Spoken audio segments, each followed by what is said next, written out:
This one came to me one morning. I'm looking up at the ceiling, and I can see all these old cowboys. Everything they needed to be a cowboy, all their attire, everything they needed to do their job. But they were inside of a building, and it was a rest home. And I thought, old cowboys never die, so I call it Old Cowboys Rest Home. It was an old cowboys rest home that 'twas thought would never be. But they sure were there, with spurs and chaps and boots upon their feet. Old West, picture perfect, were Dutch ovens cooking up their best, with all the fixins of good grub, but hair upon their chest. Good victuals is important, to keep 'em living extra long, and to help 'em with their cowboy poetry, and to sing their cowboy song. The aroma of campfire coffee, good old cowboy beans, with cowboy posters on the walls of Tom Mix, John Wayne, Roy and Gene. Their scabbard rifles and holstered six guns, there for times of need. Them cowboy hats, laying upon their crowns, respectful as should be. Their branding irons in the fire, waiting to mark the brands. Camp cooks in their Studebaker chucks, cooking for all the hands. Patriotic is the cowboy. Of course, we all reckon that's true. Like Western stars, Gene and Audie Murphy, just to name a few. And like a Charlie Russell painting, all cowboys, they'll never die. And looking back to cowboys past, their pride and spirit still alive. Thank you.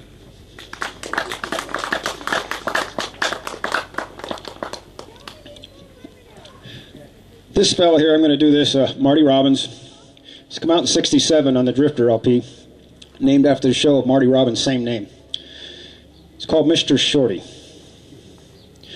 Nobody knew where he came from. They won't forget he came in. Slowly walked over and bellied up to the bar. He ordered up one slug of gin. Well, I could tell that he wasn't a large man. I could see that he wasn't too tall. I judged him to be about 5'3". His voice was a soft Texas drawl. He said he was needing some wages before he could write for the West. Said he could do most all kind of work. Said he could ride with the best. There, in his blue eyes, was sadness that showed the need of a friend. Although he tried, he still couldn't hide the loneliness there deep within. He said he could work through the winter for $30 a month, and he's bored. I started to say where he might land a job when a feller came in through the door. And I could tell that he's looking for trouble by the way that he came stomping in. He told me to leave Shorty there by himself and come down and wait on a man. Then the eyes of the little man narrowed, and the smile disappeared from his face. Gone was the friendliness that I'd seen, and wow, look, the hate took its place. But the big one continued to mock him and told me that I'd better go. Yeah, find him a couple of glasses of milk and, yeah, then maybe Shorty would grow. When the little man spoke, there was stillness, and he made sure that everyone heard. Slowly stepped back away from the bar. And I still remember these words. Oh, it's plain that you're looking for trouble. Trouble? That's what I try to shun. But if that's what you want, then that's what you'll get. 'Cause, cowboy, we're both packing guns. His hand was already positioned, with his boots wide apart on the floor. I hadn't noticed, but there on his hip was a short-barreled Bat 44. It was plain he was ready and waiting. And then he leaned a bit forward and said, "When you call me Shorty, say, Mister, my friend, or maybe you'd rather be dead." In the room was a terrible silence. as the big one stepped out on the floor. All drinking stopped, and the tick of the clock said death had waited 10 seconds more.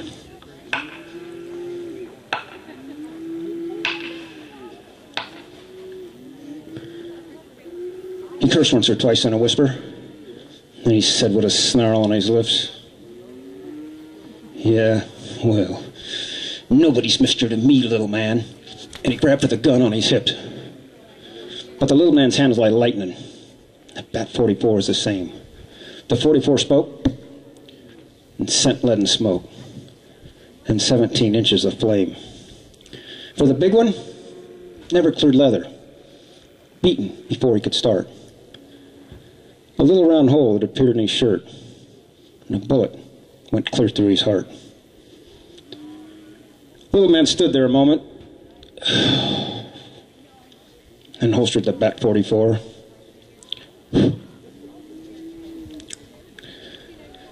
It's always this way, so I never stay. Slowly, he walked out the door. Nobody knew where he came from. They won't forget he came by. They won't forget how a 44 gun one night made the difference in size.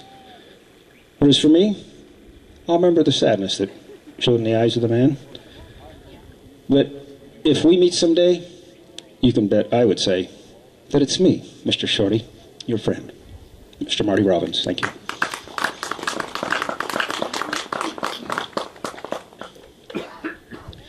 This one's another fellow I consider to be one of our founding fathers of cowboy poetry, as we know it today, Mr. Bruce Kiskaden.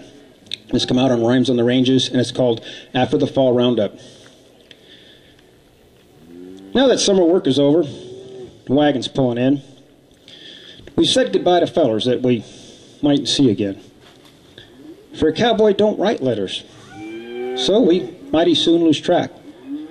Boys that stops and works a while and never does come back.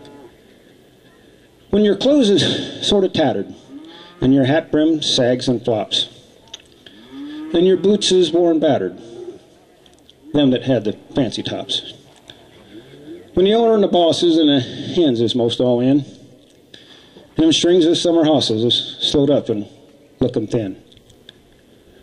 When them thin clouds start to trailin' through the soft and pleasant sky, and you watch old buzzards sailing, sort of useless, way up high.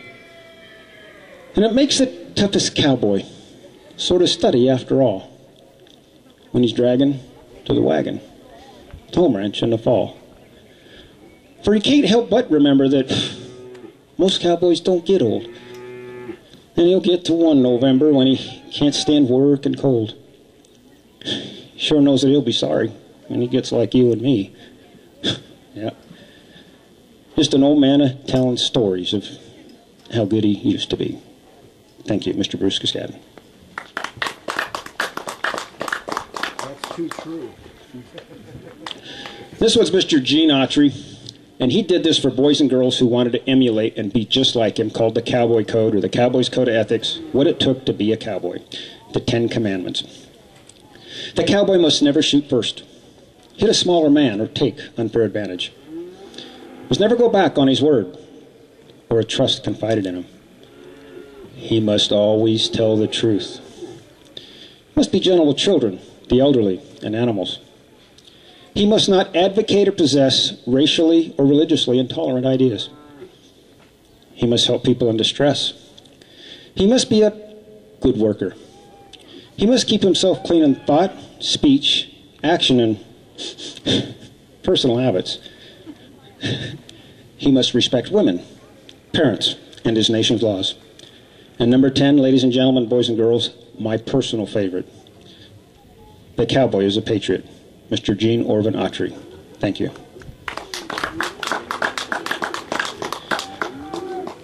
I wrote this poem last year on June 3rd. It just came to me, boom. And as I like to incorporate humor, I started and then I refrained from it. Something told me to stop. And my parents really liked this poem, my father especially. A week to the day later, he had a bad accident with a mountain lion encounter while he was riding his Percheron mule next to the ranch. I saw that cat the day before Dad's funeral.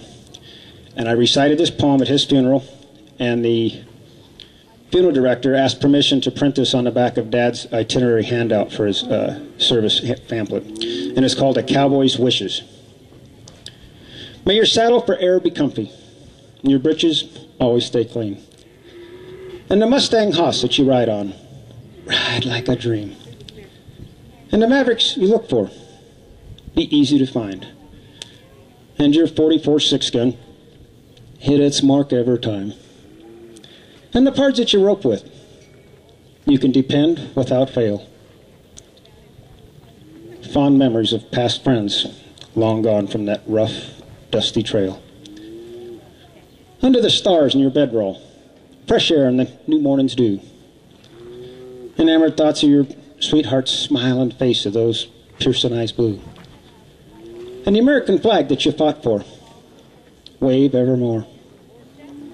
Soldiers remembered their ultimate sacrifice of war. And your fences always be mended, your wants simple and free. Knowing God keeps his eyes peeled, giving guidance wherever you be. When your roundup days are done and you're put in the ground 6 feet below, in a simple pine box, branded, as you requested of ranching friends that you know. And when you're at rest on that final day of your last setting sun, inscribed above you will read, a cowboy's work is never done. Ride 'em cowboy, Dad. You're the best. Thank you.